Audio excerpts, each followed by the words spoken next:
ഞാൻ പറഞ്ഞില്ലേ, ഇതിപ്പോൾ ഒരു വാണിംഗ് ആണ്. ഇതേപോലെ ഇനി ആര് ചെയ്താലും അവർക്കും ഇതേപോലെയുള്ള കാര്യങ്ങൾ ഉണ്ടാവണമെന്ന് ആഗ്രഹിക്കുന്നു. ഹണി റോസ് കേസ് കൊടുത്തതുകൊണ്ടാണ് ഇപ്പോൾ ബോച്ചെ അടക്കമുള്ളവർക്കെതിരെ കേസ് വന്നിരിക്കുന്നത്. ഇപ്പോൾ ഇതിനു മുമ്പ് റോബിൻ ഒരു താക്കീത് കൊടുത്തിരുന്നു, എനിക്കെതിരെ ഇതേപോലെ അന്വേഷണം ചെയ്ത് കഴിഞ്ഞാൽ കേസ് കൊടുക്കുന്നു. പക്ഷേ ഒരുപാട് പേര് ഒന്നും കേസിലേക്ക് പോയില്ല. പോയാലും അതിൻ്റെ ഒരു എക്സ്ട്രീമില്ല. എത്ര പേരെന്ന് പറഞ്ഞില്ല. എന്തായാലും ഇപ്പോൾ ഒരു സ്റ്റാർട്ട് വന്നല്ലോ, അത് തന്നെ വലിയ കാര്യം. ഇതിൽ ഇനിയിപ്പോൾ കമൻറ്റ് ചെയ്യുന്നവരെല്ലാവരും ഒന്ന് ശ്രദ്ധിക്കത്തില്ലേ? ഉറപ്പായിട്ട്. കാരണം ആരുവാണെങ്കിലും എപ്പോൾ ആണെങ്കിലും പിടിക്കപ്പെടാം. എനിക്ക് ആ ഒരു മനുഷ്യനെ പിടിച്ചുകൊണ്ട് പോകണം കണ്ടപ്പോഴത്തേക്ക് വിഷമം തോന്നി. കാരണം അതുകൊണ്ട് എല്ലാവരും മോണിറ്റർ ചെയ്യുന്നുണ്ട്. ആരുവാണെങ്കിലും എപ്പോഴാണെങ്കിലും എന്ത് ചെയ്യാം, പിടിക്കപ്പെടാം. അതുകൊണ്ട് ശ്രദ്ധിച്ചൊക്കെ സോഷ്യൽ മീഡിയ യൂസ് ചെയ്യുക, അത്രയേ ഉള്ളൂ. ഞാൻ പറയേണ്ട ആവശ്യമില്ല, എല്ലാവർക്കും അറിയാവുന്ന കാര്യം തന്നെയാണ്. പിന്നെ അതിലും സോഷ്യൽ മീഡിയയിൽ ഒരു ലിമിറ്റ് വെച്ചിട്ട് എല്ലാവരും റെസ്ട്രിക്ഷൻ കാര്യങ്ങളൊക്കെ വെച്ച് ഗവൺമെൻറ് അതിൻ്റേതായിട്ടുള്ള കുറച്ച് കാര്യങ്ങൾ കൊണ്ടുവരണമെന്ന് ആഗ്രഹിക്കുന്നു. അതുപോലെ ഇപ്പോൾ ഫേക്ക് ഐഡി ഉപയോഗിക്കുന്നവർ പലരുടെയും വിചാരം പിടിക്കപ്പെട്ടത്. അതാ പറഞ്ഞാൽ അതിനിപ്പോൾ നമ്മൾ ആധാർ കാർഡോ അല്ലെങ്കിൽ പറഞ്ഞ കാര്യങ്ങളൊക്കെ വെച്ചിട്ട് അതുവഴി മാത്രം അക്കൗണ്ട് ക്രിയേറ്റ് ചെയ്യുക, എല്ലാം മോണിറ്റർ ചെയ്യുന്ന രീതിയിലാണെങ്കിൽ ഇതൊക്കെ റെസ്ട്രിക്റ്റ് ചെയ്യാന്നേ ഉള്ളൂ. അതൊക്കെ നമ്മൾ സൈബർ സെല്ലിൽ വിചാരിക്കണം, തീരുമാനിക്കണം. All the best. അപ്പോൾ താങ്ക് യു.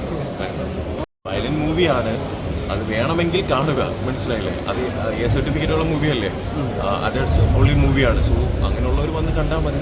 അത് അങ്ങനെയാണല്ലോ അവർ മാർക്കറ്റ് ചെയ്തിരിക്കുന്നത്.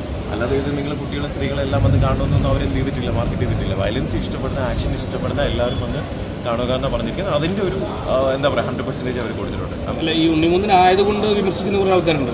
അതെ, അല്ല അത് ഒരുപാട് പേര് അങ്ങനെ കാണും. അത് ആരും ഇതേപോലെ ഒരാൾ മുന്നോട്ട് വരുന്നതെന്ന് അറിയുമ്പോഴത്തേക്ക് അയാളെ ചവിട്ടി വീഴ്ത്താൻ വേണ്ടി ഒരുപാട് പേര് കാണും. അപ്പോൾ അതൊരിക്കലും ഞാൻ സപ്പോർട്ട് ചെയ്യുന്ന ഒരാളല്ല. ഉണ്ണിമുന്തനൊക്കെ കഷ്ടപ്പെട്ട് വന്ന ഒരാളാണ്. So I feel proud. കാരണം നമ്മുടെ മലയാള ഇൻഡസ്ട്രിയിൽ ഇങ്ങനെ ഒരാളുണ്ടല്ലോ എന്ന് ആലോചിക്കുമ്പോഴത്തേക്ക് ഐ വിൽ ഹാപ്പി. എന്തെങ്കിലും ഒരു ദിവസം നേരിട്ട് കാണുമ്പോൾ കൺഗ്രാജുലേറ്റ് ചെയ്യണമെന്ന് ആഗ്രഹമുണ്ട്. നോക്കട്ടെ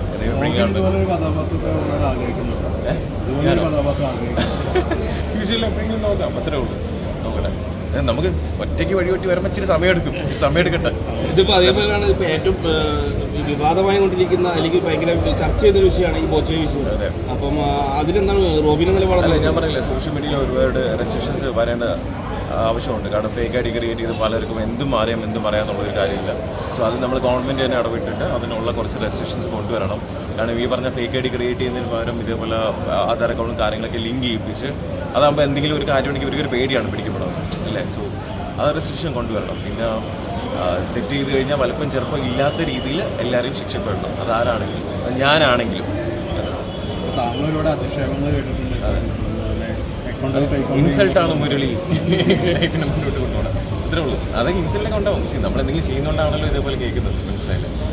ഞാൻ പറഞ്ഞു, ഞാൻ ഒരിക്കലും പെർഫെക്റ്റ് ആയിട്ടുള്ള ഒരാളൊന്നും അല്ല. എൻ്റെ ഭാഗത്ത് മിസ്റ്റേക്സ് ഒക്കെ ഉണ്ടായിട്ടുണ്ട്. അത് ഞാൻ തിരുത്തി മുന്നോട്ട് വരാൻ വേണ്ടി ആഗ്രഹിക്കുന്ന ഒരാളാണ്. എൻ്റെ ബെറ്റർ വെർഷൻ കൊണ്ടുവരാൻ മാത്രമേ ഞാൻ ചിന്തിക്കുന്നുള്ളൂ. അതിന് ഓരോ ദിവസവും ട്രൈ ചെയ്യുന്ന ഒരാളാണ്. ഇപ്പോൾ ഈ റോബിൻ കുറച്ച് കാലമായിട്ട് ഇങ്ങനെ പതുങ്ങിയിരിക്കുകയാണ്. അപ്പം ഈ പുലി പതുക്കുന്നത് ഒളിക്കാനല്ല കുതിക്കാനാണെന്നൊക്കെ പറയുന്നത്, അത് ശരിയല്ലേ? അങ്ങനെയൊന്നുമല്ല. ഞാൻ എൻ്റെ ആഗ്രഹങ്ങളൊക്കെ ചെയ്യാൻ വേണ്ടി പയ്യെ ശ്രമിച്ചുകൊണ്ടിരിക്കുന്ന ഒരാളാണ്. ഉറപ്പായിട്ടും ഒറ്റയ്ക്ക് നമ്മൾ ഒരു കാര്യങ്ങൾ ചെയ്യുമ്പോൾ അതിൻ്റേതായിട്ടുള്ള ഒരുപാട് ബുദ്ധിമുട്ടുകൾ നമ്മൾ നേടേണ്ടി വരും. ഒരുപാട് പേര് നമ്മുടെ ശത്രുക്കളാണ്. അതെല്ലാം തരണം ചെയ്ത് മുന്നോട്ട് വരിക എന്നുള്ളതാണല്ലോ. സോ അതിനുവേണ്ടി അത്രേ ഉള്ളൂ. ഞാൻ പറയില്ല, എൻ്റെ അഭിപ്രായങ്ങളും എൻ്റെ ഈ പറഞ്ഞ കണക്ക് കാഴ്ചപ്പാടും കാര്യങ്ങളെല്ലാം അതിൽ ഞാൻ അടിയുറച്ച് തന്നെ നിൽക്കും. അതിപ്പോൾ എനിക്ക് പറയാനുള്ള കാര്യങ്ങൾ ഞാൻ പറയും, അത്രേ ഉള്ളൂ. നെക്സ്റ്റ് മന്ത് ആണ്. Thank you.